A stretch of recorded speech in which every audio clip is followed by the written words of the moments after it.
챗 GPT에서 사용 가능하게 된 코드 인터프리터, 제가 논하지 않을 수 없는 기능입니다. 그래서 이번 영상에서는 이 코드 인터프리터가 무엇인지, 그리고 기존의 챗 GPT-4 디폴트와는 어떤 점이 다른 것인지 한번 이야기해 보도록 하겠습니다. 자, 일단 먼저 챗 GPT-4 디폴트와 결정적으로 다른 점이 뭔지에 대해서부터 결론부터 이야기하도록 하겠습니다. 기존엔 그냥 AI 하나였다면 코드 인터프리터는 AI 플러스 컴퓨터가 된 것입니다.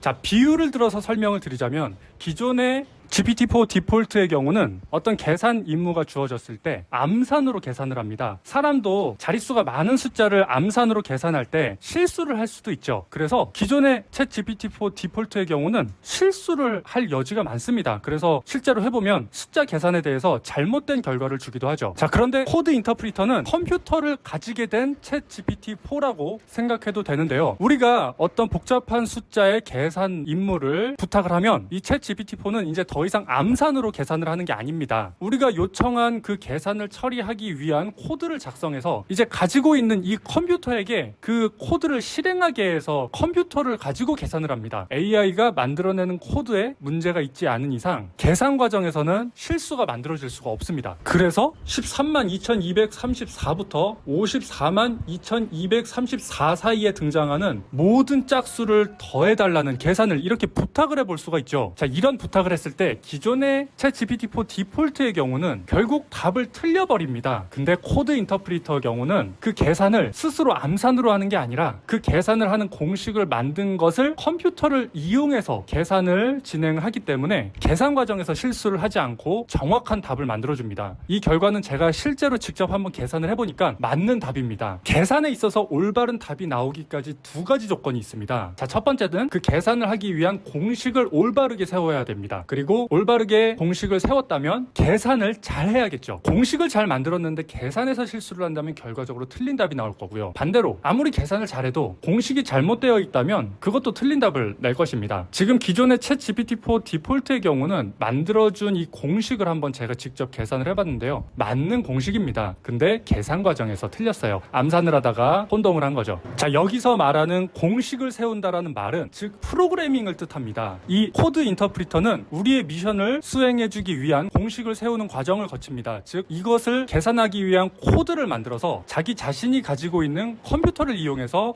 그 코드를 실행시킵니다. 그렇게 해서 얻은 결과물을 우리한테 알려주는 겁니다. 자, 그래서 이 코드 인터프리터가 결국 무엇을 할 수 있는가에 대해서 한번 얘기를 해보겠습니다. 코드 인터프리터에게 주어진 이 컴퓨터는 파이썬이라고 하는 프로그래밍 언어를 실행시킬 수 있습니다. 그래서 이 코드 인터프리터는 우리의 요구사항을 처리하기 위한 코드를 파이썬으로 코딩을 하고요. 이렇게 만들어진 이 프로그램을 자신이 갖고 있는 컴퓨터를 통해서 실행을 하고 실행된 결과물을 우리한테 주는 건데요. 프로그래밍 언어는 뭐 게임이나 어플리케이션 같은 것들을 개발하는 데도 사용이 되지만 코드 인터프리터에서의 코딩의 목적은 일회성으로 데이터를 처리하고 처리한 결과에 대해서 응답해주는 역할로서 주로 사용이 됩니다. 이 목적으로는 파이썬뿐만 아니라 현존하는 대부분의 프로그래밍 언어로 다 가능한데요. 지금 코드 인터프리터가 가지고 있는 이 컴퓨터에서는 파이썬 코드만 실행할 수 있는 것으로 보입니다. 그래서 파이썬 코드뿐만이 아니라 다른 프로그래밍 언어로도 변환을 해서 만들어낼 수는 있는데 실행까지는 다른 언어로는 할 수 없는 상황입니다. 이 부분은 앞으로 이 코드 인터프리터가 파이썬뿐만이 아니라 다른 프로그래밍 언어도 실행을 할 수 있게 될지 한번 기대해 볼 만한 부분입니다. 결국 사용자 입장에서는 이 파이썬 프로그래밍 언어로 무엇을 할 수 있을지에 대해서 알 수 있다면 이 코드 인터프리터로 어떤 것들을 해낼 수 있는지를 이해할 수 있게 되는 부분이죠. 자, 프로그래밍 언어, 즉 파이썬으로 무엇을 할 수 있을까요? 자, 처음에 예시를 들었던 복잡한 계산 같은 거, 이런 거 쌉 가능이죠. 자, 그런데 한번 생각해보면 컴퓨터에서 일어나는 일들의 대부분, 거의 모든 것들은 이 일어나는 일의 근본은 연산입니다. 자, 예를 들어서 PNG를 JPG로 변환하는 처리를 한다라는 것을 두고 보자면 이 처리도 잘게 쪼개서 본다면 반복적인 연산 과정의 결과라고 볼 수가 있는 겁니다. 자, PNG를 JPG로 바꾼다라는 처리에서 이 PNG는 우리가 가지고 있는 처리를 해야 되는 데이터인 거고요. 여기서 말하는 JPG는 우리가 현재는 갖고 있지는 않으나 처리를 통해서 우리가 가지기를 되기를 희망하는 결과물인 것입니다. 자, 이런 처리를 하기 위해서 우리가 가지고 있는 PNG를 AI한테 줍니다. 자, 주면서 이거를 JPG로 바꿔달라고 요청을 하는 거죠. 그러면 이 AI는 이 PNG를 JPG로 바꾸는 공식을 만듭니다. 즉 코드를 프로그래밍해서 만들어내는 것이죠. 자, 이렇게 만든 코드를 기존의 GPT-4 디폴트였다면 자, 이렇게 코드를 만들어냈습니다. 이거를 실행하시면 바꿀 수 있습니다. 라고까지밖에 말을 못하는데 이 코드 인터프리터는 실행까지 해줍니다. 실행해서 변환해서 그 변환된 결과물을 우리한테 제공까지 해줄 수 있습니다. 자, 그래서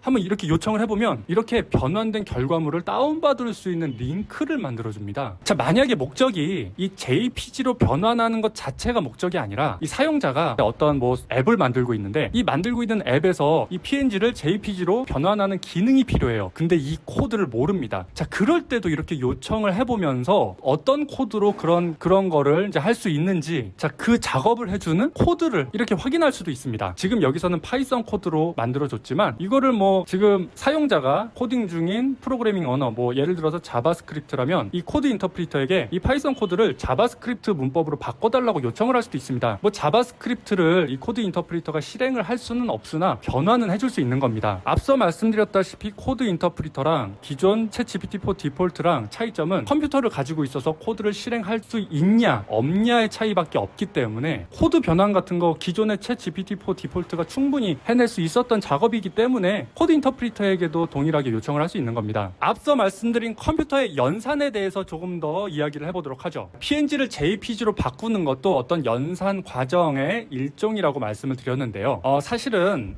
실제로 현실적으로 지금 이 코드를 보면은 PNG를 JPG로 만드는 그 근본적인 코드를 다 만들어낸 게 아닙니다. 지금 딱 보면 AI가 만들어준 이 PNG를 JPG로 변환하는 코드를 보면 그 이미지를 변환하는 그 코드 자체를 만들어준 건 아닙니다. 대신 이 이미지를 변환해주는 라이브러리를 가져다가 그것을 사용하는 코드를 만들어준 겁니다. 자, 이렇다라는 거는 지금 이 코드 인터프리터에 준비되어 있는 이 컴퓨터에 이것을 해주는 그 라이브러리가 설치되어 있어야 이미지의 변환이 가능하다라는 뜻입니다. 만약에 없다면 이 AI가 지금 이 라이브러리를 직접 만들어서 해줄 수도 있는 부분이긴 한데 자, 그거를 이 현재 AI에게 좀 기대하는 거는 좀 어렵지 않을까 하는 생각입니다. 그동안의 경험상 그 정도로 좀 방대한 코드는 아직은 애가 만들어내다가 실수할 여지가 좀 많이 있습니다. 자, 그래서 현실적으로 우리 이 코드 인터프리터가 할 수 있는 것이라고 한다면 이 코드 인터프리터가 사용하는 이 컴퓨터 환경에 설치되어 있는 모듈이 어떤 것들이 있는가에 의존을 하게 됩니다. 자, 현재는 기본적으로 많이 활용되는 모듈들이 좀 기본적으로 설치가 되어 있는 것 같습니다. 자, 그리고 이것들은 앞으로 시간이 지남에 따라서 더 다양한 것들이 추가되지 않을까 기대를 해봅니다. 자, 이 다양한 모듈 중에는 이렇게 이미지를 바꾸는 것도 당연히 있고 이렇게 이미지를 다른 종류의 이미지로 바꾸는 모듈뿐만이 아니라 수치 계산이라든지 파일을 다루고 데이터베이스를 다루는 모듈들도 있고요. 또 뿐만 아니라 인터넷 통신을 하는 모듈도 있습니다. 리퀘스트라고 하는 모듈이 있는데요. 이것은 인터넷 통신을 할 수 있게 도와주는 모듈입니다. 자, 그런데 이 모듈이 지금 이 코드 인터프리터 컴퓨터 환경에 설치되어 있는지 지금 화면처럼 이렇게 확인을 해볼 수가 있습니다. 자, 근데 이렇게 확인을 해보니까 이 코드 인터프리터가 지금 이렇게 말을 하네요. 인터넷에 연결이 되어 있지 않다고 합니다. 자, 그러나 지금 이 설치가 되어 있는지만을 확인해봤더니 일단 설치는 되어 있습니다. 설치는 되어 있지만 인터넷이 안 되니까 사실 이 모듈은 사실 아직까지는 무용지물인 상황인 거죠. 자, 또 프로그래밍 언어를 사용해서 또 대표적으로 하는 작업 중에 하나는 데이터를 저장 매체에 기록하는 것입니다. 이 코드 인터프리터를 사용함에 있어서 저장 매체에 데이터를 기록한다는 것은 어쨌든 최종적인 결과물을 도출받기 위해서 임시적으로 그 처리를 위해서 임시 보관을 하는 용도로서 주로 쓰이게 되는데요. 이 코드 인터프리터에 준비되어 있는 이 컴퓨터 환경에서도 이 데이터를 기억장치에 기록을 할 수가 있습니다. 자, 그래서 이렇게 문자열을 한번 파일로 기록을 해봤습니다. 자, 그래서 이렇게 기록을 한 다음에 기록이 잘 되었는지 한번 이렇게 확인해 보니까 잘 되어 있는 것으로 보입니다. 그리고 확인하는 과정에서 경로도 알 수 있었는데요. 이 저장 매체에 주어진 용량은 얼마나 되는지 한번 이렇게 물어봤더니 용량을 확인해주는 코드를 이렇게 작성해서 확인까지 이렇게 해줍니다. 자, 그러나 이 컴퓨터 환경은 한번 이용을 하고 이용 목적이 달성이 되었다면 이제 이 컴퓨터는 시간이 지나면 현재 이 대화에서는 더 이상 사용할 수 없게 됩니다. 그렇기 때문에 이 저장소를 실제로 뭐 영구적인 보관 목적으로 사용하는 건 굉장히 부적절합니다. 그렇기 때문에 임시적인 데이터 처리하는 목적으로만 사용하는 게 적절한 저장 공간입니다. 자, 오해할 수 있는 부분들이 좀 있습니다. 코드 인터프리터의 핵심 기능은 앞서 말씀드렸다시피 코딩을 해주는 게 아닙니다. 코딩은 기존 GPT-4 디폴트도 잘 해줍니다. 코딩 능력은 동일한데 코드 인터프리터의 핵심적인 역할은 그렇게 만들어진 코드를 실행할 컴퓨터를 가지고 있다는 것이고, 그 코드를 자기가 가지고 있는 컴퓨터를 이용해서 실행해서 실행한 결과물을 우리한테 줄 수 있다는 것입니다. 자, 그리고 코드 인터프리터로 할 수 있는 것들로서는 뭐 그래프 그리기나 데이터 형변환 같은 것들이 많이 이야기되는데요. 사실 할 수 있는 것의 종류라고 치자면